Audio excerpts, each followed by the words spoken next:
Good day, I'm Lisa Rowe and this is your JIS News for Wednesday, February 21, 2024.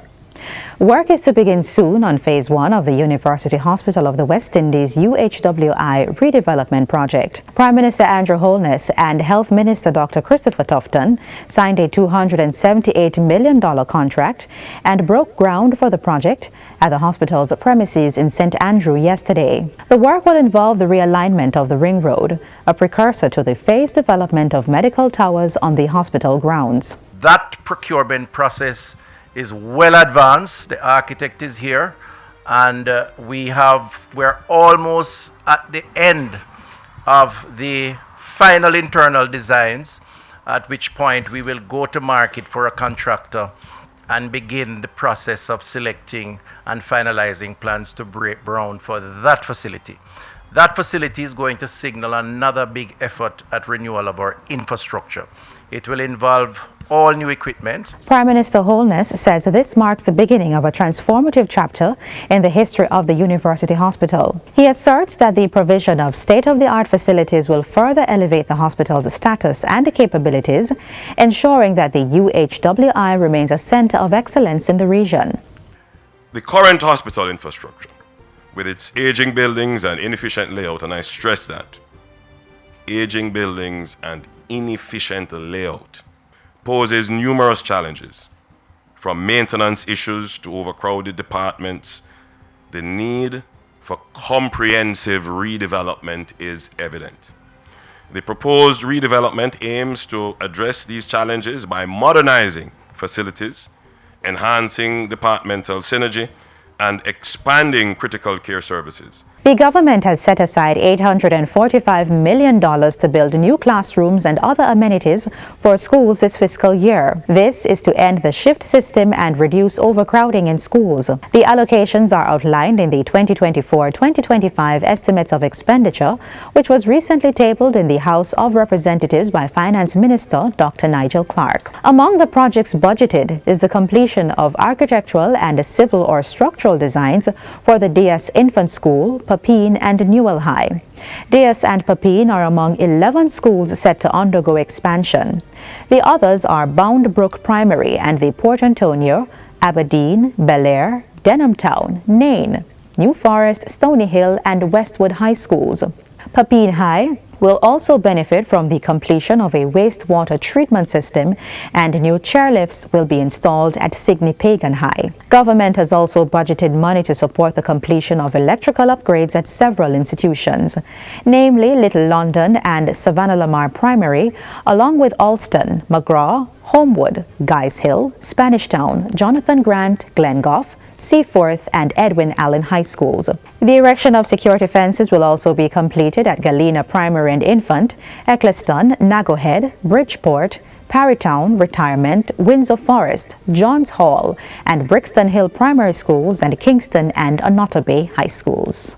Money is also set aside in the 2024-2025 national budget to purchase another 50 compactor trucks for the National Solid Waste Management Authority NSWMA.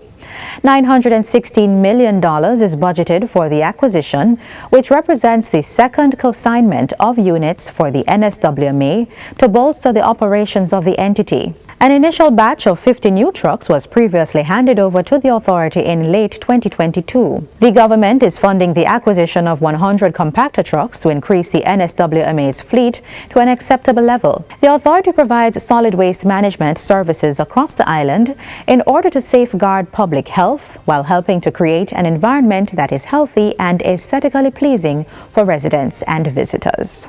The Electoral Commission of Jamaica has launched an innovative online portal to accept complaints of political misconduct by political parties, their members, or supporters. Reports of violations under the Political Ombudsman Interim Act can now be submitted to the ECJ, which recently assumed the responsibilities of the Political Ombudsman following an amendment to the law. The electronic complaints form is accessible on the ECJ's website at ecj.com.jm. This digital platform also provides the capability to upload images of incidents, providing visual evidence to support claims of misconduct and facilitate a more comprehensive understanding of reported issues. The ECJ says the new portal introduces an advanced case management system designed to ensure swift and precise processing of registered cases.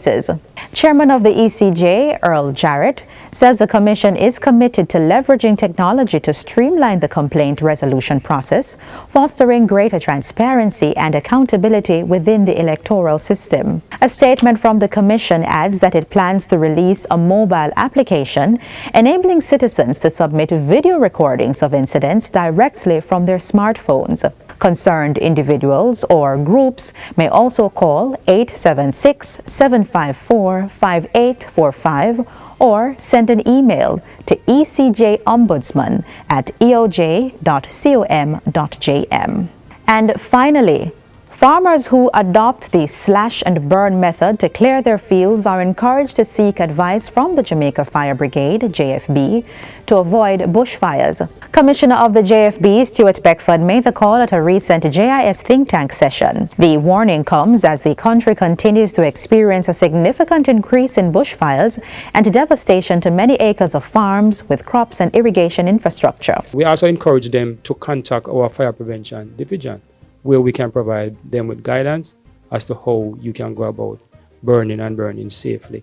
We also encourage them to, when they are going to burn, to ensure that they create a break around the area that they are burning, so that the fire will not necessarily spread to adjoining property.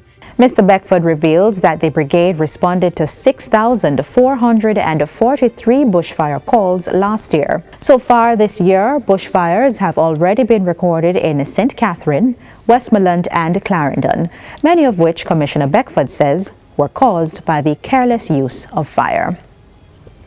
And that's it for JIS News Today. I'm Lisa Rowe. Thanks for watching.